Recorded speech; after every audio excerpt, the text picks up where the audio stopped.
This happened in 1988. I was 10 years old, and out of all the camping trips my family ever took, this is the one I never forgot. It was my birthday weekend. My parents had planned a camping trip to one of our favorite spots deep in Oregon's Cascade Mountains. Coming with us was my best friend and our golden retriever, Amber. We were an outdoors family. Camping was normal for us. Hiking into remote areas wasn't unusual. Nothing about this trip felt different at first. The lake we were hiking to sat roughly 4 miles into the forest. No roads, no cabins, just wilderness. About halfway through the hike, my friend and I had gotten ahead of our parents. We were excited, running down the trail, talking about fishing and swimming once we reached camp. Amber was running ahead of us. Then suddenly, she stopped, not slowed down, stopped. Every hair along her back stood up, and she let out a low growl. Amber almost never growled. My friend and I froze. A few moments later, my parents caught up. My dad walked ahead to see what had gotten her attention. He searched the trees for several minutes. Nothing. No animals. No people. No movement. Eventually, Amber calmed down, and we continued toward the lake. At the time, we assumed she had spotted a deer, or maybe a bear somewhere in the woods. Looking back, I don't think that's what she sensed. When we finally arrived at the lake, we were thrilled. There wasn't another camper anywhere, just us. The lake sat surrounded by dense forest. The water was perfectly still, and for most of the afternoon, it felt like paradise. We set up camp, cooked food, explored the shoreline. Later that afternoon, my friend and I took Amber for a walk around the lake. We hadn't gone very far when she stopped again, and this time, her reaction was much worse. Her teeth were showing. Her growl sounded deeper, more aggressive. Then we heard movement in the brush. A man stepped out from the trees. Everything about him felt wrong immediately. He was tall, extremely thin, and dressed in clothes that made absolutely no sense. Black jeans, white polo shirt, loafers. He looked like someone headed to church, not someone hiking through remote wilderness. Amber immediately started barking, loud, aggressive. The man didn't react, didn't flinch, didn't step back. He simply stood there, smiling. And it wasn't a normal smile. It looked forced, like someone trying to imitate how a smile should look. My parents heard Amber barking and called us back. My dad met us halfway, then walked over to speak with the stranger himself. The man claimed he was simply out for a walk, said he didn't mean to startle us. Then he disappeared back into the trees. When my dad returned, he admitted something felt off about the guy, but there wasn't much we could do. So we tried to enjoy the rest of the evening. As the sun started setting, we built a fire, cooked dinner, told stories. Eventually, my friend and I went into our tent to read. Amber stayed outside near the entrance. My parents were sitting near the lake about 50 yards away. For a little while, everything was quiet. Then Amber started growling again, a low warning growl, the same one she'd made on the trail. A few seconds later, we heard footsteps. They were coming from directly behind our tent. Slow, deliberate, crunch, crunch, crunch. My friend and I immediately turned off our flashlight. The footsteps stopped. Then everything went silent, completely silent. And that's when we heard breathing, heavy breathing, right outside the tent. Close enough that it sounded like whoever it was standing just on the other side of the fabric. Amber exploded into barking. Instantly, the footsteps retreated, fast, back into the woods. A few minutes later, my parents returned after hearing the commotion. Nobody slept well that night. The next morning seemed better. For a while, it felt like maybe we had overreacted. We spent the morning fishing, exploring, trying to enjoy ourselves. Then we decided to hike to a nearby waterfall. We were gone for maybe an hour. When we came back, our campsite had been destroyed. Both tents were open. Sleeping bags were dragged outside. Backpacks had been searched. Gear had been moved everywhere. Nothing was stolen, but somebody had absolutely been there. My dad didn't waste any time. The second he saw the campsite, he made a decision. We were leaving, immediately. His voice stayed calm, but I could tell he was scared, and that scared me. We packed everything up and started hiking back toward the trailhead. Nobody talked much. The entire hike felt longer than before, like the forest itself had changed. When we finally reached the car, things got worse. One of the tires had been slashed, not punctured, not damaged, slashed. Then while changing it, my dad discovered something else. The spark plug wires had been removed from the engine. Someone had intentionally disabled the vehicle. They didn't just vandalize it. They made sure we couldn't leave. My dad became furious, but after calming down, he decided there was only one option. He would walk toward town and find help. My mom stayed behind with us. Hours passed. No vehicles arrived. No hikers appeared. No one came through the trailhead. Then Amber suddenly stood up, the hair along her back rising again, and out of the trees came the same man from the lake. He casually walked toward us, smiling. He asked if we needed help. My mom immediately told him everything was under control, that my dad would be back soon. The man smiled and suggested we wait at his campsite instead. My mom refused. The smile faded slightly. Then he said something that still chills me. He looked directly at my mother and said, "It's not safe for a pretty woman and 2 young girls to be alone out here." My mom told him to leave. For several seconds, he simply stared at us. Then he smiled again, turned, and walked away. But none of us felt relieved. It felt like he was planning something. About 30 minutes later, he came back. This time, he wasn't alone. Another man walked beside him. Amber immediately moved in front of us, growling. The 2 men slowly approached. Then one of them pulled his jacket aside just enough to reveal a handgun. The older man looked at my mother and said, "You're coming with us." It wasn't a request. My mom stepped in front of us and pulled a large Bowie knife from her belt. She told them we weren't going anywhere. Neither man looked concerned. They took another step forward. Then Amber lunged, barking, growling. Standing directly between us and them, for several terrifying seconds, nobody moved. Then suddenly, an engine echoed through the trailhead, a truck. The second the men heard it, they turned and ran, disappearing into the trees almost instantly. Moments later, the truck pulled into view. A forest ranger was driving, and sitting beside him was my dad. I've never seen my father move so fast. He jumped out before the truck fully stopped and ran straight toward us.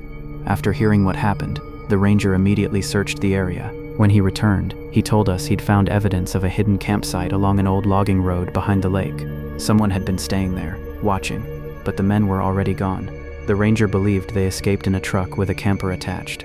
A few days later, a deputy contacted my father. His theory was chilling. He believed the men had been watching us from the moment we arrived. They searched our camp to test our reactions. They sabotaged the vehicle to strand us. And when my father left to find help, they saw their opportunity. The men were never identified, never arrested, never found. But when I think back on that trip, the person I remember most isn't my dad or the ranger. It's Amber, because every single time danger was near, she knew first, on the trail, at the lake, outside the tent, at the trailhead. She warned us every time, and when those men finally decided to make their move, she stood between them and us. Honestly, I believe Amber saved our lives. I'm not even sure how to explain this story. It's been 6 years, and I still think about it. I've only told a handful of people what happened, mostly because every time I do, it sounds insane. But I know what I saw, and more importantly, I know what was there when we went to sleep, and what wasn't. 6 years ago, my boyfriend and I decided to go camping deep in the mountains. The campsite wasn't an official campground. It was one of those remote spots you can only reach by driving rough trails for miles. The kind of place where once you're there, you're completely alone. No park rangers, no nearby campers, no cell service, nothing. Just miles of forest. The spot we chose was beautiful. There were hiking trails nearby, natural hot springs, a huge waterfall about an hour away. It felt like the perfect weekend getaway. We spent the entire day exploring, hiking, swimming, taking photos. Everything was completely normal. By sunset, we returned to camp, cooked dinner over the fire, talked for a while, then eventually got ready for bed. And this is where the details become important. Before we went to sleep, I packed away everything. Our food cooler, a portable stereo we'd brought, a few smaller items. I put the cooler and stereo inside the car, locked all the doors, then placed the keys inside the front pocket of my backpack. The backpack stayed inside the tent, on the far side, away from the entrance. My boyfriend slept closest to the tent door, and because we were camping in a remote area, he kept a handgun beside him while he slept. Everything was secure, everything was exactly where it was supposed to be. Then we went to sleep, and that's the part I can't explain, because neither of us woke up, not once. No noises, no movement, nothing. I remember sleeping unusually hard that night. The next thing I knew, it was morning. I woke up feeling rested, normal. At first, everything seemed fine. The sunlight was shining through the tent. Birds were chirping outside. Nothing felt wrong, until we stepped outside. The entire campsite looked like it had been destroyed. I just stood there staring, trying to process what I was seeing. The fire pit had been completely torn apart. The cooler wasn't in the car anymore. It had been thrown across the campsite. Food was scattered everywhere.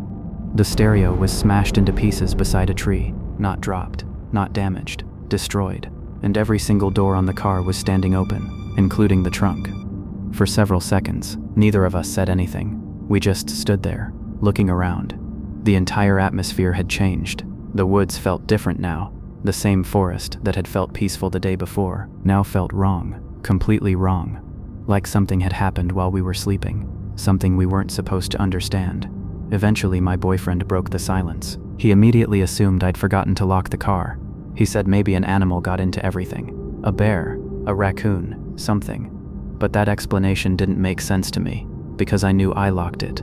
I specifically remembered locking it, and more importantly, the keys were inside the tent, or at least they should have been. I went back inside to prove it.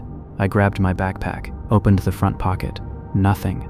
The keys were gone. A few minutes later, we found them lying on the ground, right beside the car, not inside the tent, not inside my backpack, beside the car, and suddenly neither of us had an explanation anymore. We packed everything up immediately, no breakfast, no discussion, just throwing everything into the trunk as fast as possible, and leaving. The entire drive home felt strange. Neither of us wanted to talk about it. My boyfriend barely said a word. At first I thought he was angry. Maybe he still believed I'd forgotten to lock the car.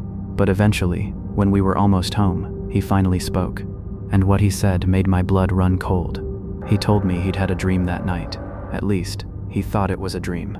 In it, something was inside the tent, not standing, kneeling, right beside him, holding his gun, and staring directly at him. He said it never spoke, never moved, it just knelt there, watching him.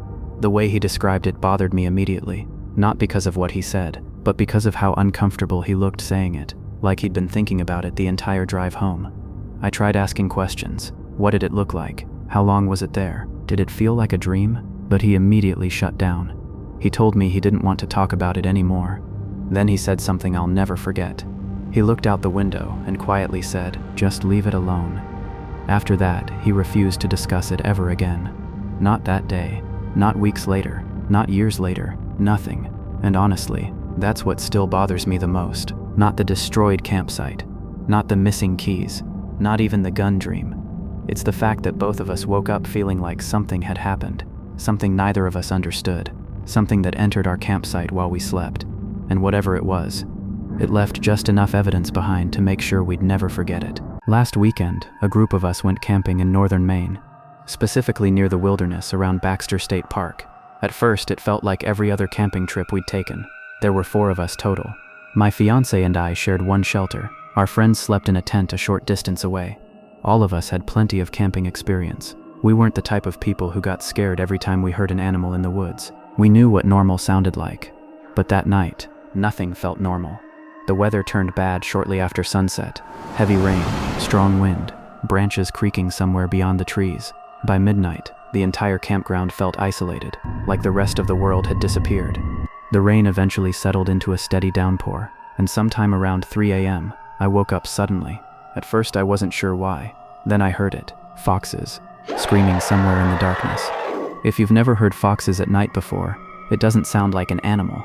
It sounds like someone being murdered. The screams echoed through the forest, high-pitched, sharp, almost human. It was enough to wake everyone up. A few minutes later, I heard our friends calling from their tent. One of them asked, "Did you see that light?" Half asleep, I answered, "No," because I hadn't. Neither had my fiancé. We were both awake, both looking out into the darkness, and neither of us had seen anything unusual. For a moment, everything went quiet again. I rolled over and tried to go back to sleep. Then suddenly, I heard zippers, fast, followed by hurried footsteps. I looked outside and saw our friends scrambling out of their tent. They weren't joking around. They looked terrified. Within seconds, they were running toward their car. I got out and walked over. Both of them were visibly shaken. One of them immediately asked again, "You seriously didn't see it?" I told them no.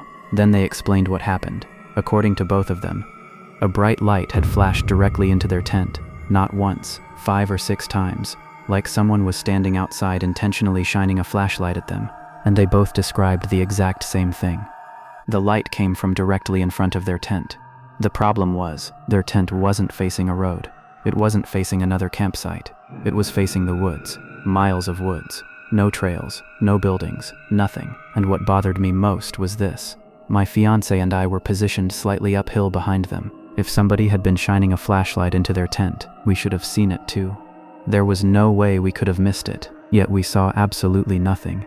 Still, our friends were so frightened that none of us wanted to stay there anymore. So at 3 a.m., we piled into the car and drove around until sunrise.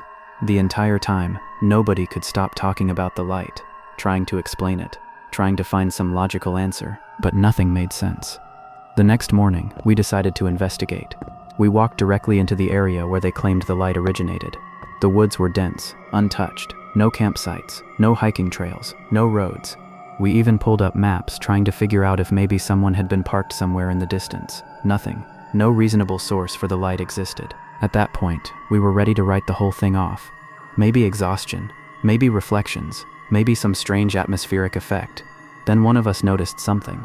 At the very back of the campsite, there was a small rise leading into the forest, and near the top of it, something looked wrong. The ground had been disturbed. There was a deep rut pressed into the wet soil, almost like someone had dug their boot into the ground, hard. The impression looked fresh. The rain from the night before should have softened it. Leaves should have blown over it, but it looked recent, very recent. We stood there staring at it, trying to figure out what could have made it.